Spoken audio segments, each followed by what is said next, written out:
Hello everyone, welcome back to Ilium Biology. Now let's move ahead with our series on carbohydrates, and this is the video on disaccharides. See, I discussed in the previous video about some disaccharides, and rest of the disaccharides would be discussed here. It's a request you to please go through the last video so that you can very well understand the basics in this video also. Now, as I discussed in the last video about a few disaccharides, in the last video I discussed about sucrose, maltose, isomaltose and lactose, and in this video I am going to discuss about lactulose, cellobiose and trehalose. So these three disaccharides, and then to summarize I'll discuss all these 7 disaccharides once again in the end. So let's start with the lactulose. Now lactulose sugar, this is a disaccharide, and in this case the monomers are beta D galactose and beta D fructose. Beta D galactose and beta D fructose. In the last video I told you about lactose. The name are similar. This is lactose and this is lactulose. So the difference is the lactulose is made up of galactose and fructose, but lactose was made up of galactose and glucose. So that is the basic difference. In lactose glucose is there, and in lactulose fructose is there. So this is the difference between the two. In this case, the first carbon of galactose is reacting with the fourth carbon of fructose, and both galactose and fructose are in beta form. So that's why this glycosidic bond is called as beta 1,4 glycosidic bond. So you need to remember this. Lactulose is again C12H22O11, as I discussed in the previous video how to remember the chemical formula. And the best part of lactulose is that it is a synthetic disaccharide. Now this is something very important. Lactulose is not natural, it is completely synthetic. So this is the best example of a synthetic disaccharide, and it has got very important medical uses. The first use is that it is used in the cases of hepatic encephalopathy. In the cases of hepatic encephalopathy, it is a disorder of liver, and in this case the plasma ammonia levels increases. Ammonia in the blood plasma increases. To lower those ammonia levels, we use this lactulose. Now it's a question to you. You have to tell me why in cases of encephalopathy plasma ammonia levels are increased. You have to tell me this in the comment section. And the other very important use of lactulose in the medical field is in the cases of constipation. You must have seen these syrups which contains lactulose, and lactulose is highly used in the cases of constipation. That's because it is neither absorbed and not digested in human intestine. Next is cellobiose. Now cellobiose, now from where the name has originated I'll also discuss, but cellobiose is a disaccharide which is comprised of beta D glucose and beta D glucose. The monomers are same in both the cases. The carbon that are involved in bond formation is carbon number 1 and carbon number 4. That's why the bond is called as beta 1,4 glycosidic bond. Cellobiose basically forms cellulose. See, it is a disaccharide. So whenever cellulose is digested or hydrolyzed, it forms cellobiose, and cellobiose is then made up of glucose.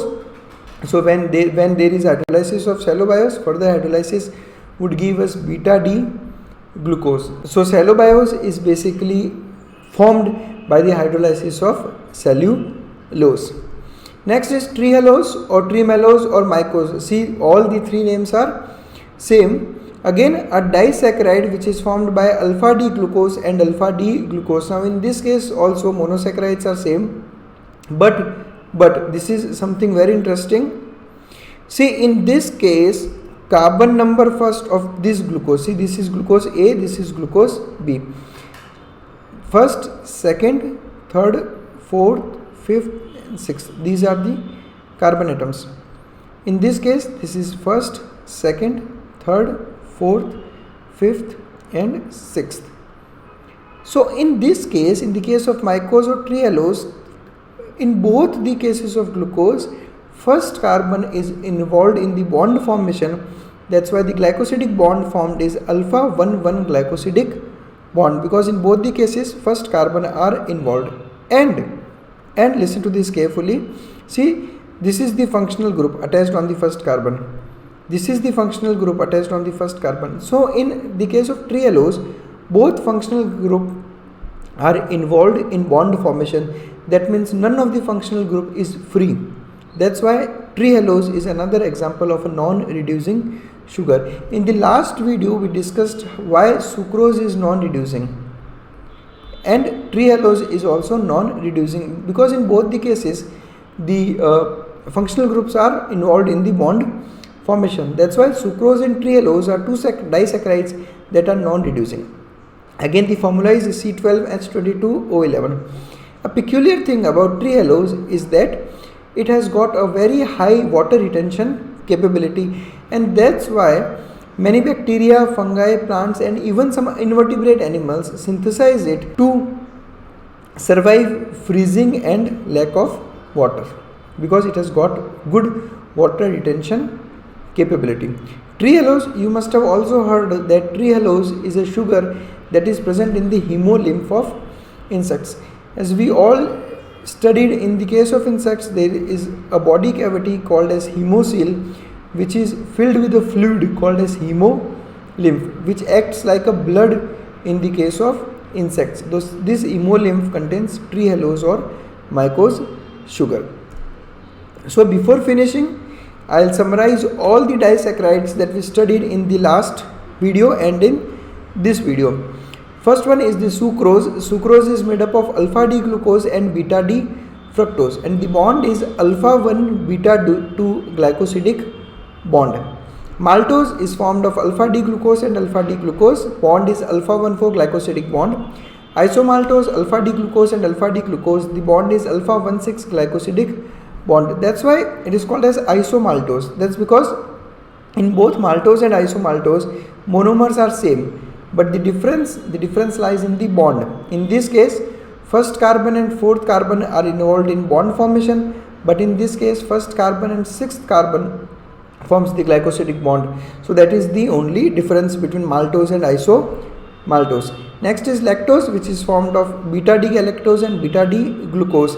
The similar name is lactulose, which is formed of beta D galactose and beta D fructose.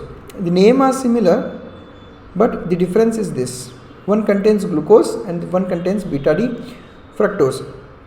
The glycosidic bond form is beta 1 4 glycosidic bond in both the cases. The only difference is the monomer involved. Bond is same. Cellobiose is a disaccharide of beta D glucose. Both beta D glucose monomers are involved, and the bond formed is beta 1 4 glycosidic bond. And in case of trihalose, alpha D glucose and alpha D glucose are joined together by alpha 1 1 glycosidic bond. So remember, lactose, lactulose and cellobiose, all three of them have the same bond, beta 1 4 glycosidic bond. I asked you a question in the last video. I would repeat the same question. See, this bond alpha 1 6 glycosidic bond is also present in few polysaccharides.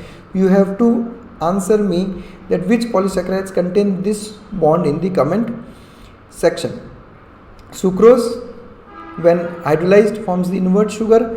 Maltose is present in the malt. Isomaltose is the isomer of maltose. Lactose is the milk sugar present in milk.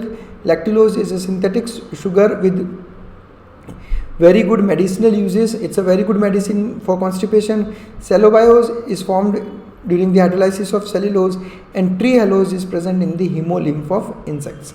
Now, out of these 7 disaccharides that we studied, we know that 2 of them are non-reducing while all other are reducing. The only 2 disaccharides that are non-reducing is sucrose and trihalose. So you need to remember this fact. That's it. Thanks a lot for connecting with us. Thanks a lot for staying with us. Do stay connected for more such interesting educational videos. Thank you.